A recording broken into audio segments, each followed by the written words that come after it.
உன்னை கட்டிட்டு கூட்டிட்டு வந்தனா எப்பவுமே கவனமா இரு. அன்னைக்குன்னு பார்த்தா அந்த தாலியை கீழே வச்சு அதை நீயும் உன் கழுத்துல எடுத்து கட்டிக்கிட்டு டிராமா பண்ணிட்டு இருக்கல போ. இப்ப எதுக்கு எடுக்கிறதாலும் புலம்பிட்டே இருக்கிய? ஏய் குழப்ப வச்சிட்டு அடி என்ன உன்னை பார்த்தாலே அப்படியே பத்திக்கிட்டு வருது. அதுக்கு நான் ஒண்ணும் பண்ண முடியாது. சரி, இன்னைக்கு உங்களுக்கு ஏதாச்சும் வேலை இருக்கா? ஏய் நான் என்ன பேசிக்கிட்டு இருக்கேன், நீ என்னடி கேட்டுக்கிட்டு இருக்க? வேலை இருக்கா இல்லையா? வேலை இருந்தா என்ன பண்ண போற, இல்லனா என்ன பண்ண போற? வேலை இருந்தா அதை ஓரமா தூக்கி வச்சுட்டு என் கூட வெளியே வாங்க.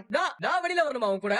ஆமா வரணும். எங்க? அவசரத்துக்கு உங்க அம்மா வாங்கி கொடுத்த 4 Dress தான் என்கிட்ட இருக்கு. இதையே மாத்தி மாத்தி என்னால போட்டுட்டு இருக்க முடியாது. புது Dress வாங்கி கொடுங்க. நான்? ஆமா. ஏன் ஏன் ஏன் ஏன் நான் ஏன்டி வாங்கி தரணும்?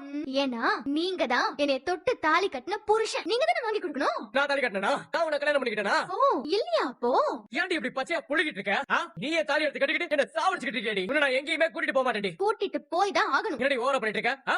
நடந்ததை வெளியே சொல்ல ஒரு நிமிஷம் ஆகாது. சொல்லுங்களேன், சொல்லிதான் பாருங்களேன். யார் வேண்டான்னு சொன்னது? சொல்ல மாட்டேன் நினைச்சிட்டு இருக்கியா? சொல்லுங்க.